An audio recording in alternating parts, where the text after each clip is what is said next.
Ladies and gentlemen, this is the Footy Travelers Podcast.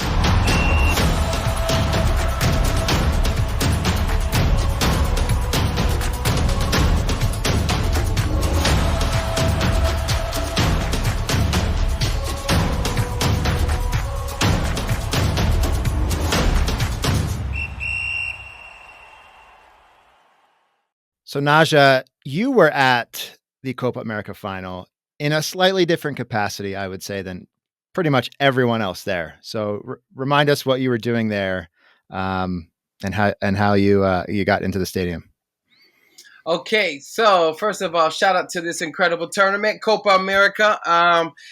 So my capacity, I'm basically just a stadium MC. So I get the opportunity to be a part of the pre-match and do some stuff at the halftime, and I'm just super grateful for it. But I mean, yes, Copa America, my first Copa America, CONMEBOL Copa America. I normally work with FIFA, CONCACAF, and other subsidiaries, other umbrellas of FIFA, whether it's AFC. But this is my first time working with CONCACAF. And yeah, I was at that final. Also did the semifinal with Canada.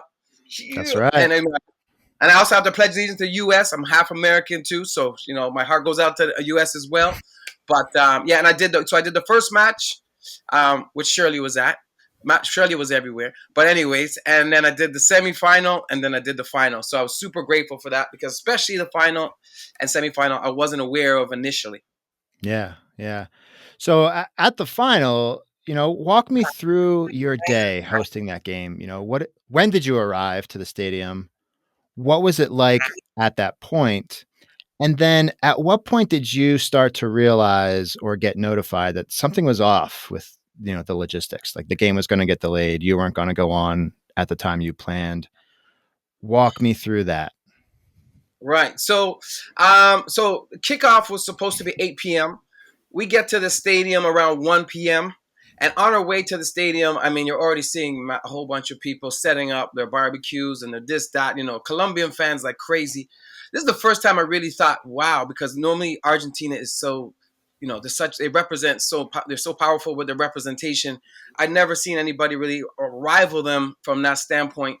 And when I was going, I seen more Colombians, to be fair. And, on my way there, it was just an amazing vibe. It's just really starting to sink in that you're doing the Copa America Final. And so 1 p.m. we're heading into the stadium, Hard Rock Stadium in Miami. It was just a regular traffic, so forth. It's all fine. I get into the stadium. We basically go through a cue sheet run of what we're looking to possibly do during the game. Because of the restrictions of the actual stadium, it wasn't like MetLife. It's harder to move around. They didn't have antenna signals set up the way they were supposed to. And then because of extra media, there was less space for us to set up things, antenna signals. So we were more confined to a smaller space. But long and short of it, we were just working through how we were going to do that, because we had to just basically call it audible, in American football terms, to switch up what we're going to do and how we're going to figure it out. So we were just doing that. Then we revised the cue sheet. We went to the run of the cue sheet. Then we go do like a little rehearsal, just nothing very light, just mic check stuff, which is cool. Just, kind of see where we can go, where the mic is still working, where we're getting signal. We're doing all that, getting more excited. You're seeing more and more people arrive. I mean, in the parking lot and this, that, around 4 or 5 o'clock. About around 4 o'clock. Okay. And, we basically, the gates opened 3 hours before, which is 5 o'clock. And it was at 5 o'clock, there was a shitload of people. So there was a lot of people outside, and you can hear the festivities. You could smell the barbecue or whatever they're cooking outside. It was nuts. So you're peeping over, and you're just getting excited. The normal butterflies, like, holy smokes, I can't believe I'm doing the Copa. And then, we're getting into our regular run of things, baby. Like, we start maybe like an hour and a half before the game starts. Well, we'll start to do more like fan color. Nothing really said on the microphone. We're showing fans, and then we'll do some stuff with us with the fans, and we're just kind of just getting ready to ramp up everything as we're getting ready to 1 hour to kick off, and then to kick off. So, I would say about an hour and a half before kickoff, we're looking at the stadium, and you're like, man, there's not as much people. For all the people that's outside, what's really going on? How come? So that's like 6:30. Yeah, 6:30. So 6:30, Okay. you're looking at the stadium and you're seeing it speckled, but there's so much people outside, and you're thinking something's kind of up, right? Then when we're getting ready to do our hour to kick off, normally it's like for sure, there's everybody's there. It's no joke. There's nothing. So that's when we get the call and the signal saying it's pushed back 30 minutes, right? And even that was like, whoa, okay, so what are we going to do from that standpoint? Because we can only do so much because we're confined to one little area. We can't make our way around the stadium. And two, broadcasters starting to lose their shit because they got other programs. I mean, the whole world got other programs, but this is obviously the mega event. So it was pushed back 30 minutes. Still seeing nothing happening. Then they told us it's going to be 40 minutes. And then they said it's going to be an hour and a half. Now, at this point, we didn't know exactly what was going on outside. We just knew they couldn't get in. So I wasn't sure if it was people's tickets were getting scanned. Okay. Or, that it happened once at an Arsenal game. They were using a new phone scan or tickets on the phone and just wasn't scanning. So at this point, we didn't know that the bedlam that was going on outside, right? But we just knew that it was off. And then when we found it was an hour and a half delay for kickoff, it was like, again, I've been doing it since 2017. Never in my life. I mean, everyone goes crazy if it's 5 minutes late. So for it to be that late, we knew something serious was going on. But we had to just basically work with the DJ they hired and just try to continue to we're not doing anything major, to be honest with you. But I mean, just continue to chime in when we want and kind of just improv and ad lib. But we didn't realize that we didn't know what was going on until they said it was an hour and a half. Once we realized it was an hour and a half, we said something's really wrong. I don't know what the hell's going on out there, but we're just going to keep it moving on the inside. Wow. Okay. So eventually people do get into the stadium. They take their seats, and maybe they weren't actually their seats. But what was that like when the stadium did get filled? Was it business as usual? Was it a little weird for you once you maybe learned? Did you at any point eventually learn why it was delayed an hour and a half? Just like, what was the vibe in there? No. So we did find out what was going on at that point. We found out that people were just storming the gates and people couldn't get to the seats. And there was and then we had police coming to us, telling us what's going on because there are people in everybody's seats, right? So some people were coming to the seat and trying to get people out their seat, and they were getting ready to scrap over it. I mean, it was nuts, man. I mean, from that standpoint. So, I mean, because we were confined to this little area where we'd already developed a rapport with everybody that we were around. So I didn't see much of it until I left to try and find Shirley, and then I really saw more of it because I saw people just like people in the halls and people like it was insane. I mean, the amount of people all over the place and just right outside the stadium because they normally don't let that much. Normally there's an emergency. So normally there's a gate before the initial gate, before the gates you actually go in. But they wanted to have everyone just coming and having a good time and creating this, awesome atmosphere. But the bottom line is it was just not conducive and wasn't realistic. And talking to the security, one of the guys I was talking to, I'm like, this is crazy. He said, yeah, man. He said, we should have treated this like the Super Bowl. All right. And we are like, yo, bro. Yep. I mean, what do you mean you should treat it like the Super Bowl? This is bigger than the Super Bowl, and they just didn't have an idea. I mean, they're just used to American stuff, tailgate parties. They don't understand the culture and the passion that comes along with football. So, I mean, there was sometimes a little bit of ignorant comments, and I was like, bro, you can't really talk like that. I mean, outside of America, this thing is a big deal, man. This is massive. One other police officer said he's been on the force for 28 years. He's never, ever seen anything like this. Even at MetLife, they were saying the same thing. I mean, they were like, the people that worked at MetLife, who we do the Giants and Jets games, they said, we've never seen fans like this. And I'm like, yeah, welcome, man. And so, yeah, once we found out what was going on, it didn't surprise me because, Shirley, correct me if I'm wrong, there's some stadiums in Argentina where they have moats around it. Like they literally have like fences, like, so you can't get into the stadium. Mm-hmm. They say, it's just a beautiful game and they just weren't prepared for it at all. And it was something I've never heard of because obviously you guys seen the footage. I mean, I remember peeping over and seeing people bringing a ladder to climb over the gate. Yeah. Like they lifted the ladder up and we're just stream rolling over this thing. And like we're with their kids, like they didn't care. It was funny, but like crazy and shocking at the same time. Yeah. Right? Because you got to feel for some of the people who paid money. A lot of people paid money for the tickets. And didn't get in. No, they didn't get it. I was talking to another girl. She got scammed. She paid $4,000. She bought a hotel, and the tickets weren't real. I mean, that stuff is gonna happen too. But for the people who actually had the real tickets, yeah. So there's a lot that they have to fix, and I think the worst thing about it is CONMEBOL. So if you own it and say, you know what, we made a mistake, then you can. Once you admit you made a mistake, I feel like then you can go ahead and improve and make it better. But if no one's gonna take responsibility for it, then you have a major problem. So that's my hiccup with CONMEBOL. It's my first time working with them. Is that no one stepped up, and especially after the Uruguay game, where there was a fight in the stands. Mm-hmm. Right? They said there was going to be a bit. They told us we couldn't go on the pitch because we normally go on the pitch. We couldn't go on the pitch, do any of our hits on the pitch because of security. And you know, I heard the police. When I was getting ready, there was a massive meeting of all the police, and they were preparing, but they just had no clue. They didn't have enough people, and they were understaffed, and it was overwhelming and scary for some of the security guys. They were scared, man. A lot of people were scared. Totally, yeah. You know, was there any point where you recognized you had the same energy you usually have, or you didn't have the same energy based on the way the stadium had filled up? Or are you a true professional? You're just like, you know what, I'm just going to bring it. Yeah, no, I mean, I'm not gonna lie. At one point, because we were just going, because you're thinking, okay, it's gonna be done. Because I got ADHD. I hate staying in the same place. And it was just like, we're literally confined to this one little section, and you couldn't even go up and around the way it was built to. You can't walk around and go down to another side. We had to do something with the same people over and over. So I was like, oh, so I went on a little autopilot for about, I would say, 5 minutes. Yeah. Like, oh, here we go. Because we were like, what is going on? This is crazy. Because you're thinking, you know, you're giving all this energy and you're this, that, and all of a sudden it's like, yo, you got 40 more minutes of this shit. You know what I'm saying? And it's like, okay, here we go.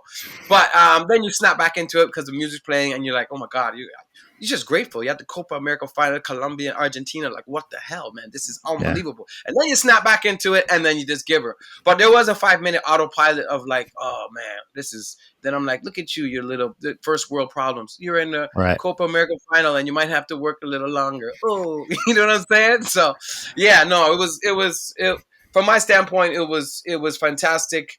The Colombia fans and the Argentine fans where I was seemed to be very. You know, there was only one incident when they were starting to argue, but other than that, it was really cool. There was good vibes because other parts of the stadium there wasn't. So, you know, right, yeah, and we'll probably hear about some of those somewhere in this episode. We may hear about that from Shirley, but yeah. Well, Shirley, you're here with us too. You were also at the Copa Final. Remind everyone, how Argentina and how Argentinian football fit into your identity. So thanks again for having me on the show. And of course, Naj, always good to see you. Yes. So I'm originally from Canada. My mom's from Argentina. I've grown up with this passion and love for Argentina over everything. Where my sister's actually born in Argentina and she says I'm more Argentinian than she is, you know? So it's definitely a huge part of my identity. I've played soccer since I was 4, and I've grown up watching Argentina play since forever. So they're definitely my club. This Copa America was my first time following the team from beginning to end throughout the tournament. So it was meant to be a very fun experience. I was very excited. I definitely spent a lot of money on this. And like you mentioned, obviously there's a lot of other people that spent a lot of money and didn't get in. So I'm really fortunate that I was one of the few that did get in because I would have been absolutely fuming. I would have been so pissed. So yeah. But yeah, so the final was definitely an experience, very different than Najjah's, but yeah. So tell the listeners, tell us about that experience. What were your plans? What were your expectations? And then what was your actual experience compared to those once you got there? All right. So for all of the other games, you know, entry wise, I always kind of do the same thing. Well, it kind of varies. So usually I try to go to the players' hotel beforehand. You know, they leave, they wave, they say hi, whatever. So typically they leave their hotels about an hour and a half before the game is supposed to start. So I'm usually there at their hotel and then I drive over to the stadium, park, get in, no problems, grab a snack, go to the bathroom, just so I don't have to get up during halftime or at the end of the game. That's usually my process. Miami, their hotel was a lot further. It was about 30 minutes. I knew that the final was going to be crazier just because of how, packed it was going to be. Obviously, with them being like, it's sold out. If you don't have a ticket, you're not going to be let into the parking lot. I didn't have a parking pass, so I was a little worried. So I was like, you know what? I'm not going to go to their hotel. I'm just going to go straight to the stadium early and just see what's going on around the stadium. So I pulled up into the parking around 4:30-ish, 5. Okay. I pulled in to the parking. Nobody asked me for proof of ticket or anything like that. They're like, Wow. cool, parking Really? they're like parking $60. I was like, okay, cool. I'm just gonna pull in right here. I went to go pay, and the lady's like, well, our system's actually down, so it's fine. Don't worry about paying for parking. Just go ahead, have a great game. We're cheering for Argentina. I was like, cool. Thinking maybe, something's good's gonna happen, like because things are a turning up. positive 60 bucks omen. is a lot, Yeah. So I'm Yeah. like, cool, I didn't have to pay $60 for parking. Like, I was stoked because that's a lot. So anyways, I walked over to the stadium. I kind of saw what was going on. Everyone was barbecuing. I noticed there were a lot more Colombians, which I had already preemptively been told. So my husband's like a researcher. And so he told me, he was like, man, I was really hoping Uruguay would win because then you guys would have an advantage of people, because there are a lot less Uruguayans in Miami than there are Argentinians. But he's like, with Colombians, though, there's a lot of Colombians in Miami. Yep. So I already knew going into it that there was going to be a lot of Colombians. But I also know how Argentina travels and how many Argentinians travel. So I knew that there should be a fair amount of Argentinians. So anyways, I get there and I start walking up towards my gate, making sure, I see this giant crowd of people. And I'm like, what's going on? So, I see, so I'm like over here, and then I see people on this side of the gate moving. So like, is that I a left start versus right side, or is that like a front and Right, back side, exactly. or? So there was a left, so everyone was kind of just crowded. It's just a group of people. Nobody's moving except for this left side. So I Okay. was like, well, I'm going to go into these left lanes because obviously I want to get in there faster. I just want to get all my stuff, get settled in, and be done with it. So this was around 6 o'clock. Okay. I'm there. We're moving.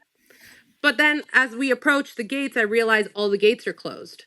And I guess this area that was moving, someone had moved like a little barrier of some sort, and that's where everyone was kind of going in through. So then I turned around to look, and obviously all the people that were also seeing that this area was moving came up behind me, so now I was kind of trapped. So turning around and realizing I'm in this crowd of thousands of people.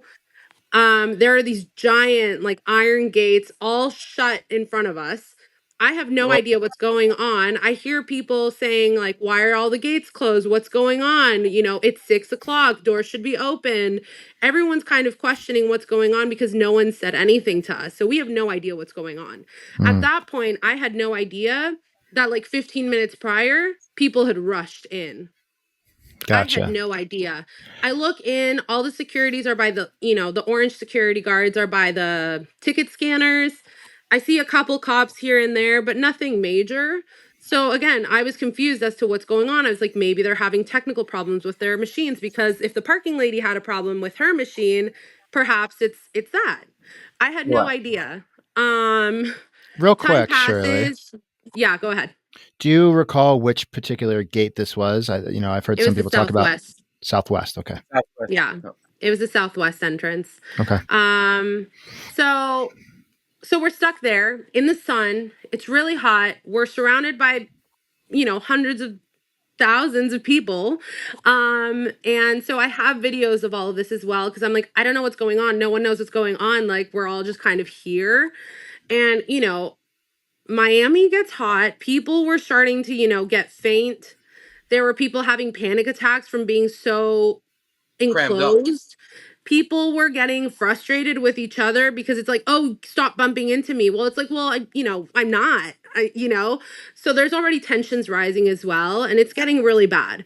And so, the Argentinians start doing songs here and there, like chants, to kind of get the spirit back up. Like, we're good, like, it's fine. Let's help the time pass, and time passes and it feels like it's forever. And it was literally like 45 minutes or something. You see a lot of movement going on. They kind of open a gate here and there to kind of bring in the security scanners, like the gray ones that you have to walk through. So they like open a gate to pull those through the crowd, mind you. Okay, so they had to come through the crowd to push them all the way through to get them in. And all the Away people from are the like stadium or towards the stadium? towards the stadium, because so prior to getting to the gates where you would get checked again, there was a white tent, which is where the security check-in was supposed to be. Gotcha. Right. And so from the white tented area, they were dragging these security scanners through the crowd in through the black gate to try to set up a security perimeter there, because once they open these gates, we would have to go through security and then go through the ticket scanner is the idea. So anyways, we see all this movement happening, still no updates, still no idea what had happened or anything. And like I said, about an hour goes by and one gate opens all the way on the left side. And at first, so all these cops came in. There were about 20 to 25 like sheriff's officers, like, that made a pathway between the one gate opening towards like the scanners, which from then you would walk to the ticket entrance. And so they opened this one gate, but they're telling everyone, don't move. We're gonna, open the gates or whatever. But as time passed, no one was going anywhere except for the people through this one gate. So that's when everyone started kind of pushing to get to this one gate that's open. That's all the way on the very left side of the crowd. Right. So you've got people coming from behind, you've got people coming from the right, you've got people coming from the left, all trying to funnel through one single narrow gate.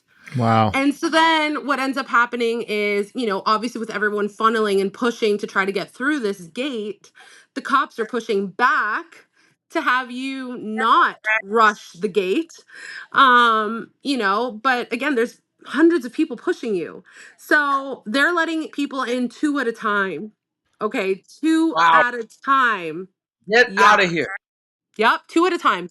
There's like an elder lady. She seems to be like on the spectrum from what her family was saying, being like, please get out of the way. She's having a panic attack. Like she was crying. And they were just trying to get her through the crowd. There were children crying. I'm gonna cry. Yeah, no, I mean, It was a I hear it in lot. your voice. It was, it sounds like Dude, it was so much, like not even so much for me. Like I can't even imagine what those kids were going through. There was like a Colombian family literally holding an infant being pushed around, Yeah. That's crazy. No, that's crazy. God. It's like, it's insane because, I've gone to so many games since 2008, like across the country, in Argentina, in like Europe, Qatar. I've never felt this unsafe before at all, like it was so bad. And so anyways, we helped them get through the security gate, like the kids and the lady. And so she gets through, and then it's like I'm starting to approach the gate myself, and I got pushed, and the police officer pushes me back and says, you can't rush. And I'm like, I'm literally not, like, I'm like the most calm. I just want to get out of here, and he So grabs the police my are being arm. confrontational. They are. With everyone. And he grabs my arm and he pulls me through the gate and just says, just go. And I'm just like, what? Yeah. Because like to put hands on someone like is not okay. Like I wasn't doing anything. Anyway, so I go through like this, pathway of cops to get through the scanner. and I had like my clear bag, and so I had to get checked by one of the security guards. And she barely checked my bag. I had a literal like open 1 liter bottle of water that I had forgotten about that I was going to throw out before all this chaos. I Right. had a croissant from Starbucks in a crumpled up like brown bag. She never looked in the bag. She didn't open my water bottle to see if it was alcohol or anything, you know, like yeah, so the security was also not doing their job regardless. So then I went in, I scanned my ticket, and then once I was inside, I was just so relieved. I also took a video of that, like the insane amount of crowd that was all waiting to go through this one gate because it was just so insane to me. So here you can see some of the people that are waiting. And all the gates are closed. They only opened one gate, which is where I came in, right there. And now they've closed it again. Look, all the cups. And there's more cups here. And there's literally 2 security guards. So here's the checkpoint right there. You have to go through, and then you come scan your ticket, but there's literally, it's crazy in there. People are pushing because there's only one gate open. And then I was worried because my friends hadn't even gotten there yet. And I was like, you guys need to be safe. I don't know what gate you're going through. And I literally sent them a voice memo. And before that, I had told Robbie too, I'm at the Southwest gate. This is where I am. This is what's going on in case anything happens to me. Like, yeah. That's crazy. This is where I was. But that's, I mean, you were in a situation where that's where your head was. I mean, that you felt that threat to your physical safety based on that, and all like of this. I didn't know if what would happen. Obviously, there were a lot of police officers there with firearms. Like all it takes is a couple of people to rush them or something, or and they can come out shooting. I don't know, or Right. like they, a fan could grab their gun and like go off. Like I was terrified. Yeah. I was absolutely terrified. It sounds like it was just survival mode, like literally just trying to hang on. Like, how do you go from that to try and enjoy a game? Like, how do you go from that? Like, that's a mind fuck, man. That's crazy. That's so horrible. Yeah. So I got in, I sent the voice note to my friends, which like I kept it for myself to kind of remember this moment, not in a positive way, but like, I can't believe this happened, you know? And then I went upstairs, and once I told everyone that I was fine, I was safe, I was inside, I literally went to the bathroom and cried for 30 minutes. Like, I did not think it was going to affect me in this way, but it was just so much, like, the heat, the being surrounded by people, all this, like, it was overwhelming. I was already, like, stressed about the game because Colombia is such a good team. I knew it was going to be a really good game, but I was excited, but I was anxious, and this just made it so much worse. That's traumatic. That's a traumatizing thing. It is. I mean, that's the literal definition of trauma. And so, like, once I calmed down, I went to my seat, but like, I usually take a photo with like a poster that I bring, which is like Argentina. I travel everywhere to go see you. Like, I couldn't do it because I was like, I can't even think about smiling right now because I'm honestly not happy to be here. Yeah. And it's really unfortunate because it should have been one of the most exciting days. Absolutely. Absolutely. Shirley, I have to say, I'm sorry that you experienced that in that way. I mean, thank you. Here, I'm going to get a little teary-eyed right now. Like that's, my God, that's terrible. It was so bad. I'm probably going to say this somewhere later in the episode, but CONMEBOL owes you and everyone else an apology. And pardon my mouth, but God damn it, if they don't do it, if they don't have the cojones to step up and be responsible for the trauma, the actual legitimate trauma they contributed and caused for people, then, I can't like make any valid threats or anything because, who am I? But like I don't know, there needs to be a reckoning. That's all I can say. I'm sorry. There definitely does. And just like the whole situation, even like I said, like once inside and calming down and everything, everything was still just an absolute mess. So like I said, I kept checking in on my friends that I had met throughout the tournament that were coming to the game, telling them like, please let me know once you're inside, like, please let me know you're okay, because that was the worry, because I knew that they were going to have to go through the exact same thing I just went through. And so they went through the gates, through the northwest gates, and that gate was apparently much easier. It was a couple hours after I had already come in, because they were stressing out that they might not get in for game, because at that time we were still being told it was at 8.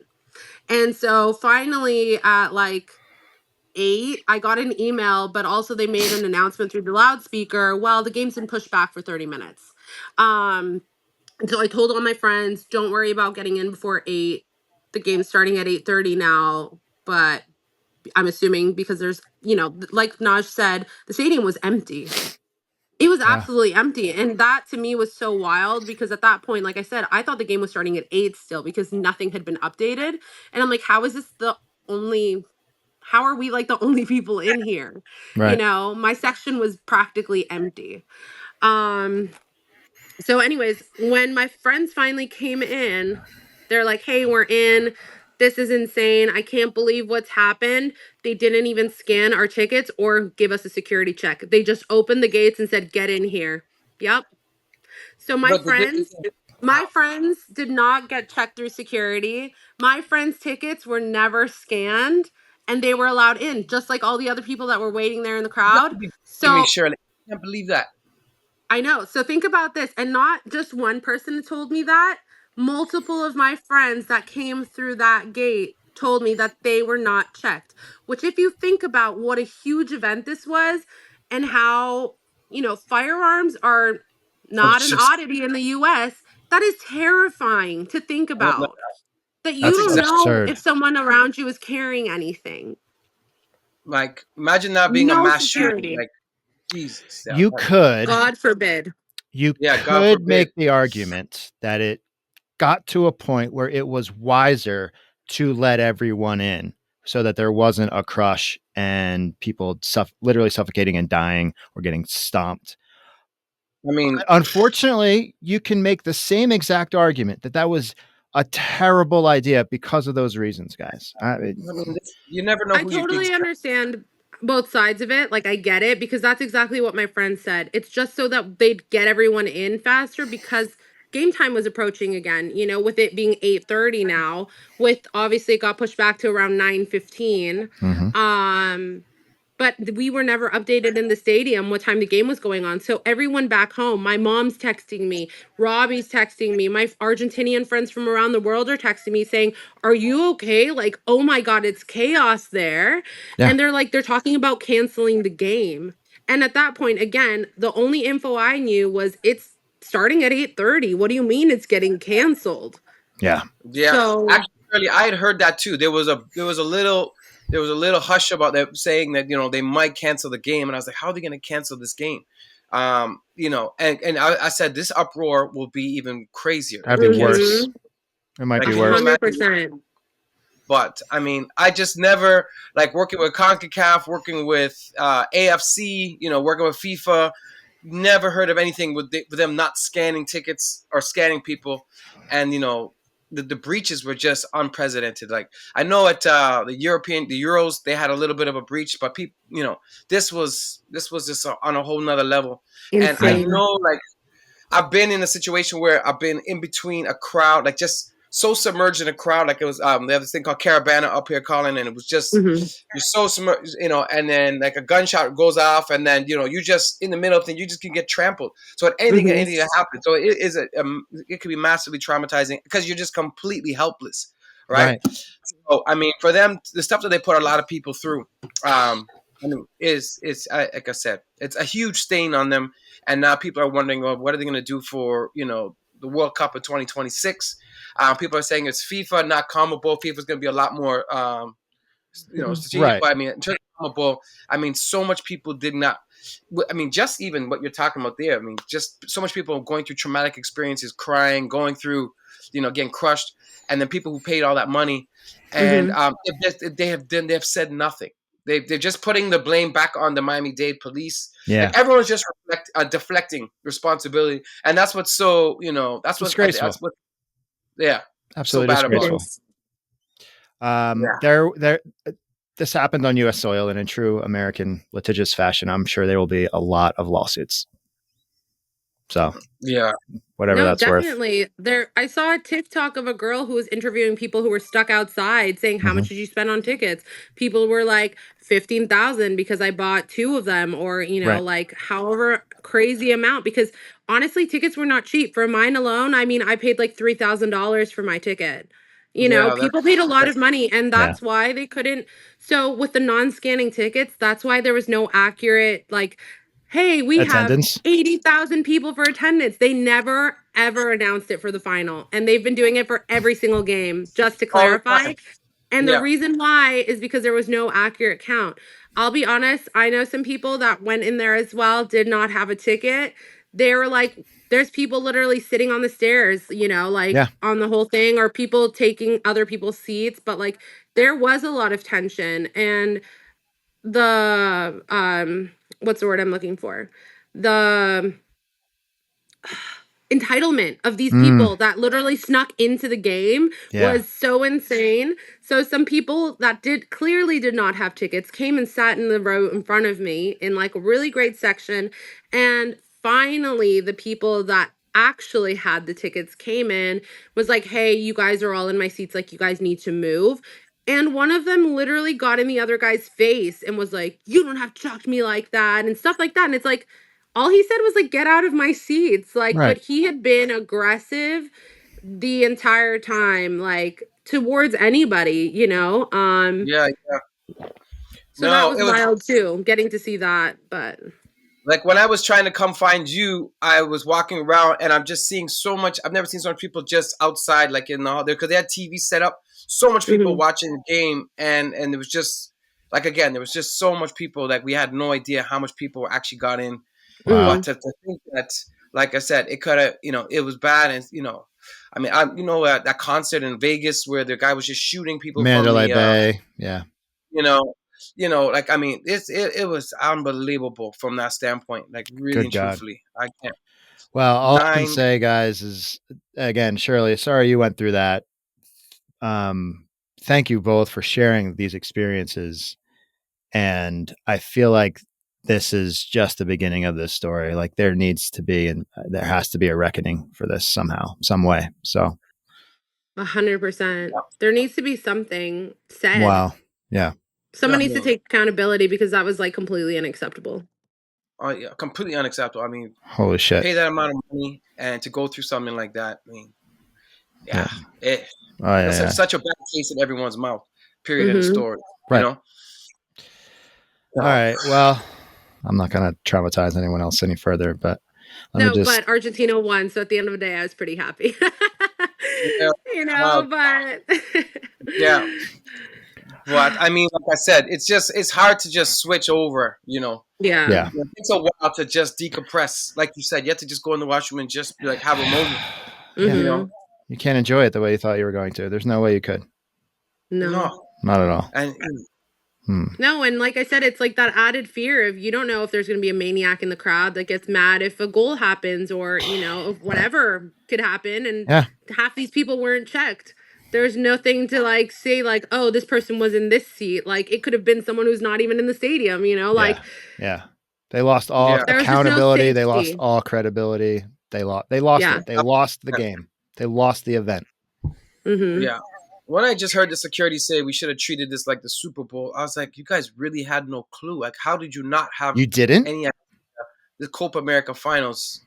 Like, who's, I don't understand. Yeah. They were supposed to, apparently they were supposed to bring more staff, and they said, no, it's going to be okay. And, it's just unbelievable from that standpoint. Wow. Unbelievable. Yeah.